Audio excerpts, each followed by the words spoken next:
Welcome to the Ballers. Ain't got no time for no stallers, yeah. We are the risers, we're not the fallers. Our channel is growing wider and taller. Yeah, we're here to give you the news about your dear beloved blues, yeah. So if you like this YouTube channel, like, subscribe and turn on that bell. Yeah.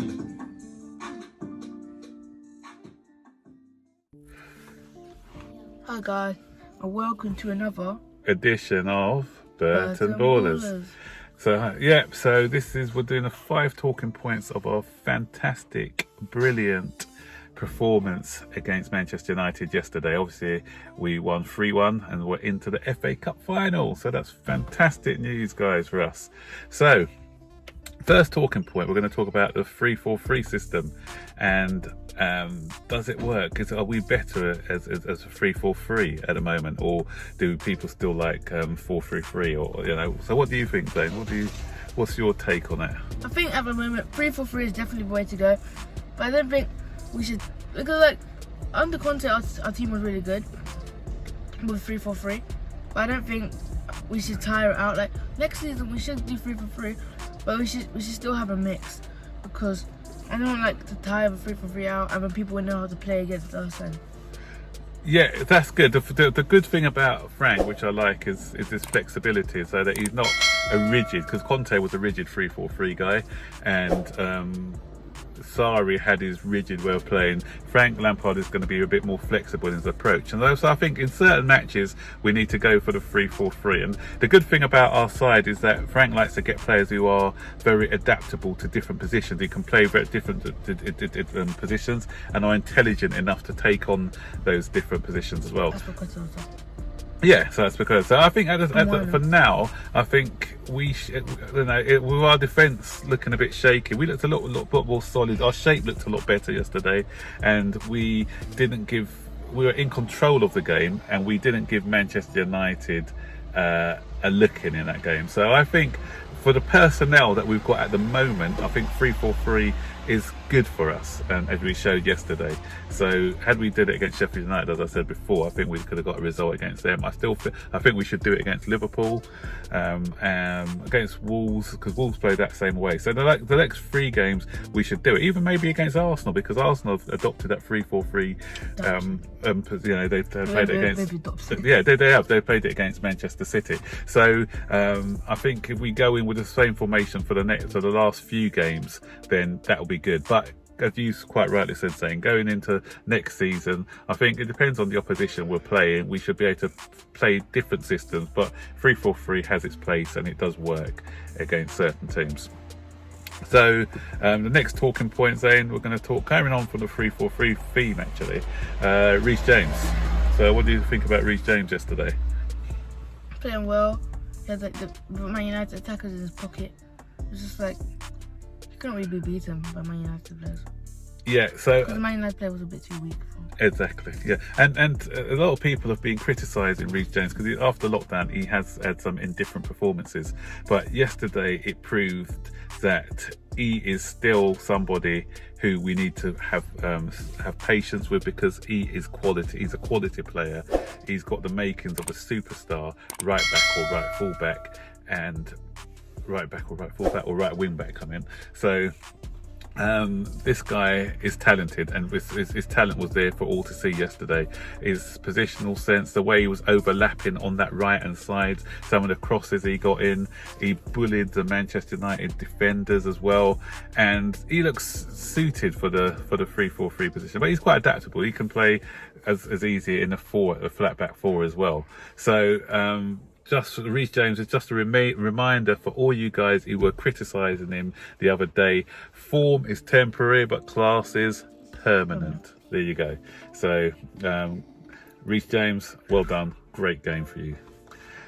Next talking point, point 3, Zane. I'm talking about Kovacic. Again, another one. I've been critical of him since lockdown as well, Zane, because his form since lockdown has been up and down. But again, it's the same thing what I said about Reece James, about form being temporary, class permanent. He showed his class yesterday. Talk about him. Kovacic. It was just dribbling past Man United defense couldn't do anything about him.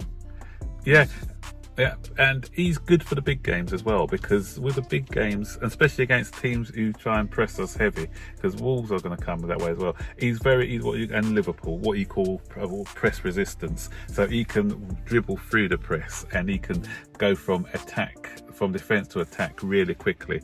And him with Jorginho's got to take plaudits, because I've been critical of him in the last 2 games, but yesterday he played well as well. So he looks comfortable in that role when he's got Kovacic as his bodyguard sitting next to him. So so I think especially against those teams where they're going to come at us hard with pressing, Kovacic is the main man. And again, but with other sides saying, again, it's what I said before, it's horses for courses. So sometimes when you're playing against the teams who park the bus, who don't come at you, maybe Kovacic may not be ideal for that. Maybe you'll need more of a attacking threat from midfield, somebody who can shoot from range or something like that. But he definitely yesterday was the main man, and I think that he's player of the season for us over the whole season. So your player of the season, who do you pick as your player of the season? Because for me, over the whole season, I think Kovacic has been our standout player. Do you agree with that, or do you think somebody else? Well, yeah, coaches have been trying, but I'll go with Kovacic. I'm gonna go to Drew, but he hasn't really been playing the whole season. Yeah. Like Damier hasn't been playing as well. And I can't give it to Pulisic because it's just after quarantine. Right. I'll Okay. give it to Kovacic, yeah. Yeah. So 4th talking point, as we all know, without VAR's help, Manchester United are just ordinary. Just dust. Yeah. So yesterday they didn't have. They just get rolled up into the red bits over Chelsea. Yesterday they didn't have any controversial decisions going their way, and they didn't have assistance from VAR, and so a lot of people were saying, "Oh, we're going to lose." I'll talk about that at point 5 actually. So Chelsea proves, they may have had better over us for 3 matches, but this time we proved who the real team were.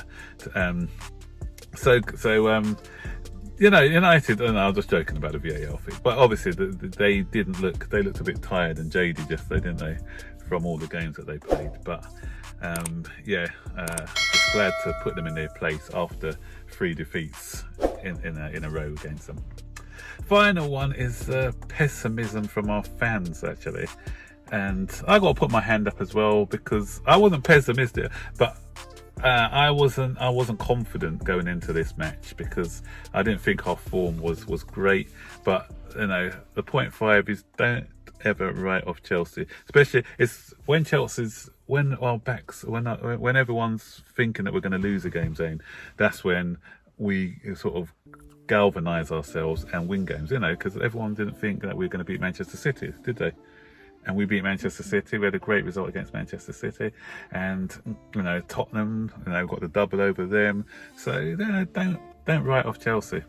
And I just don't like when some supporters saying, it's okay, be critical, and I don't mind it when supporters are critical, but when they are being just disrespectful to the players that we have, it's just ultimate disrespect, then I don't like it. Constructive criticism, yes. Disrespect is not really called for, and it doesn't do it. It doesn't. What to what aim? Do people just disrespect players for? I was seeing some of the comments I saw before the game. It was just we got to stand a chance because our players are not good enough or whatever. Our form wasn't great, but you can't say that our players are not good enough. The thing is, because even I was pessimistic, because even I didn't think we were going to win, even though I always think we're going to win. Yeah, but as I'm saying, there's nothing wrong to be pessimistic and say, I don't think we're going to win this game, because Manchester United were the form team and we're not the form team, so that's fine. But when people, as I said, I just don't like the way that some people go on about it. Oh, we're going to get thrashed 5 or 6-0 and all that sort of, and it's just all doom and gloom, it's just not good. So, as I said, don't underestimate Chelsea, because Chelsea are still a team to be reckoned with a few good signings next season. And if we can get the cup, that'll boost us for next season, wouldn't it? Because they'll give Frank his first major tournament as a manager. These players, some of these players haven't won a major cup before, the likes of Mason Mount, Reece James. If they can get the FA Cup in there, and top four, then it is a major cup. Yeah, it's not like the Champions League or the league, but it's major. It's still one of the major honours. Do you get a trophy for the championship? For winning the championship, or do you just yeah, get promoted? Yeah, you get a trophy if you win it. So Leeds are going to get a trophy, and Leeds guys, Leeds are promoted, so that'll be a fun day out for all Chelsea supporters. So I wouldn't say congratulations to Leeds, but yeah, Chelsea Leeds, that's back on the table again. So guys, let us know what you think, guys. What's your thoughts on the talking points of yesterday? Let us know how you felt about the match and areas that we can improve in. I'd like to know what your thoughts and opinions are. So until the next time, guys. Like the video, subscribe to the channel, turn on all post notifications so you'll be notified when we make a video. Share this video and comment down below. Okay, take care, guys. Bye bye.